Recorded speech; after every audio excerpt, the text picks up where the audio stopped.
Hi guys, this is Dan from Magic Pachinko Restorations with another short video on a vintage pachinko machine. If you enjoy watching these videos, by all means, please subscribe if you haven't already. And comments, likes, that sort of thing. I do respond to anything that I see on the YouTube channel. I would ask, though, that if you are asking for, I just had a request for some pachinko nails. I'm more than happy to get pachinko nails to anybody that needs them. I got a ton of them, but that requires me to know a lot more information. So it's much easier if you go to the website, magicpachinkorestorations.com, and use the contact information page, and then you can give me your phone number, email, whatever, and then we can exchange addresses and that sort of thing. So those obviously two places: the website, my YouTube channel. Keep it up. We're well over 1,000 subscribers. It's great. I'm having a ball. So this is a one of the more oddball machines, I guess you could say. This is probably from 1970 or 71, might even be a 69, I'm not sure. This is a single shot conversion. So originally there was a hole right here, and the player would drop one ball in, launch it, and then drop a ball in and launch it. And the Japanese were very good at that. They could load balls in there like crazy. It also had a feature where if you got multiple wins at the same time, it would store your second win up in this area right here. Where's my finger? There it is. Okay. Right in this area here, it would store up to 3 balls in here. And then a light would come on in there. And then when you wanted to cash out, you would push on this and it would kick them into the seesaw and you would pay out. Now, all of that has been defeated in the sense that it's still there, but they've got a little piece of brass in here that keeps the second ball from going in. So what they did is they designed this unit here to now become a hopper feed. So this works just like most of the machines in the 70s. The balls go in, and then you can rapid fire them. One difference is on the newer machines, the winnings come out up here. On these machines, there's no they just can't do it. So the winning balls come out into the lower tray. So this machine was, this customer actually sent me 2 machines, and the request was to leave it in its present condition, more or less. Therefore, I only did a functional restoration on it. So all of this got cleaned. This was pretty dirty. I don't do cosmetic work unless I do a full restoration. So that being said, all of this is part of the ball handling mechanism. For it to function properly, it has to be clean. So all of this got taken off, completely torn down, cleaned, rebuilt. In fact, I'll show you that it's kind of an interesting setup in here. There's a whole bunch of metal, in there that handles the ball mechanism, and then this whole piece in here is locked into the frame, and then the glass just sits on top of it. So so all of this got cleaned. This was loose. The ashtray was filthy. I cleaned all of that. Cosmetic work, yes, but it's needed because of the functionality of the machine. So the vast majority of the work that I did was on the backside, and everything was taken off. All of this gets stripped, including the launch mechanism, and everything gets cleaned up. I ended up spray painting some of the metal pieces black just because I think they look good. It also would prevent them from rusting in the future. These guys I don't paint, and the reason I don't paint them is because the balls run through them all the time. I guess I could paint the outsides, but they'll stay in pretty good shot. The wiring system was good on this. I simply added the 12-volt transformer.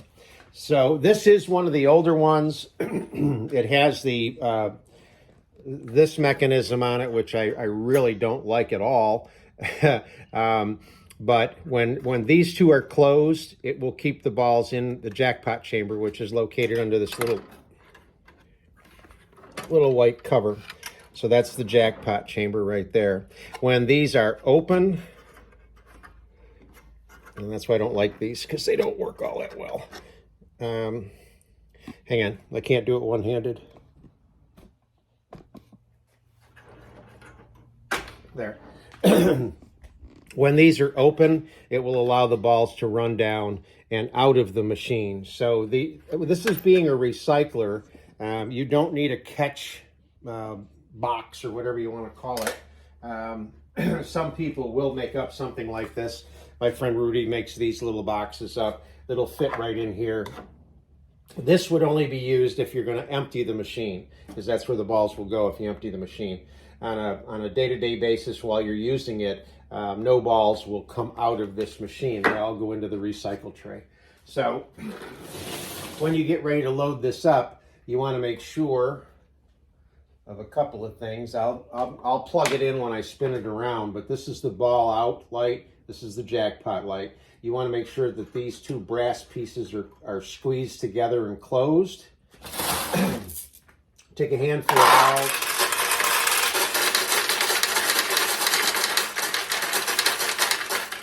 And these balls should run down all the way over to the jackpot and start to back up.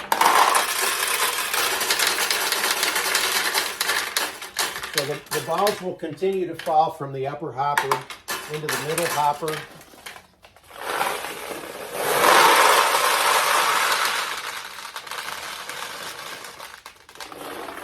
So once again, I stress the point of having these upper hoppers full on any pachinko machine.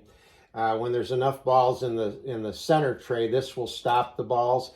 When the center tray doesn't have enough balls, this will automatically let some into the tray. So if you're playing and you hear this noise, don't panic. It's just more balls coming into the center tray. Okay.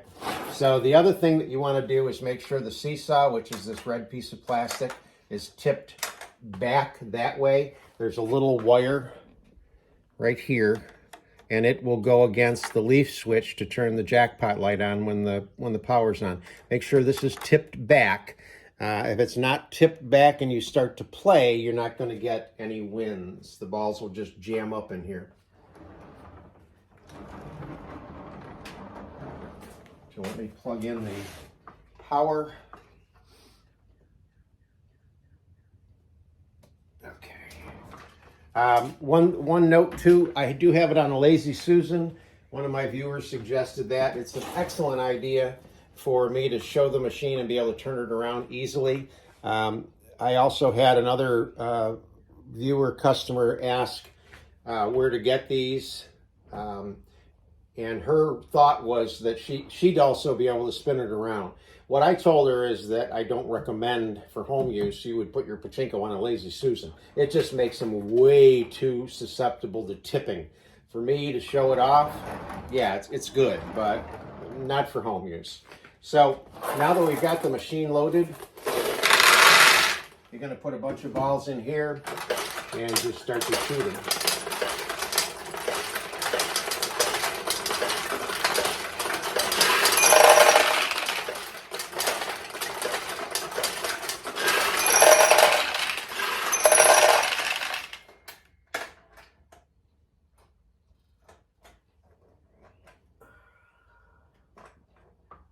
And it just never fails. When you go to shoot a video, things don't work. So I'm not sure why that light's not coming on. It was coming on yesterday when I was playing with it. I'll get that fixed. The tulip up here is, I don't know that I've ever seen one. Its design is to have one side open or the other. And let me see if I can get a ball into it.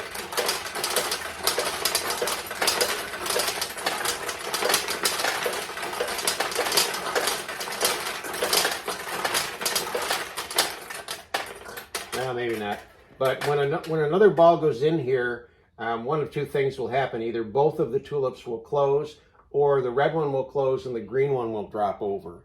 So it's a flip-floppy thing rather than these. These are just open or closed. I'm going to stop the video, get the light fixed, and then we'll come back. Okay, so we're back. It's an easy, well, it's not really an easy fix, but I'll show you what I had to do. Where these two wires come down to the leaf switch, this end of the leaves are very short.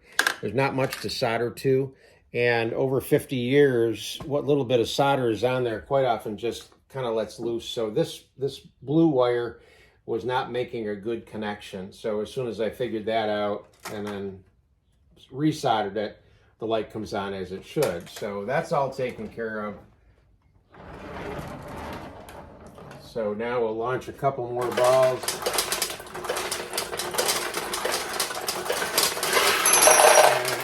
And that's the way it should look from the front. And we're out of range. So in this case, bring some more up, launch some more.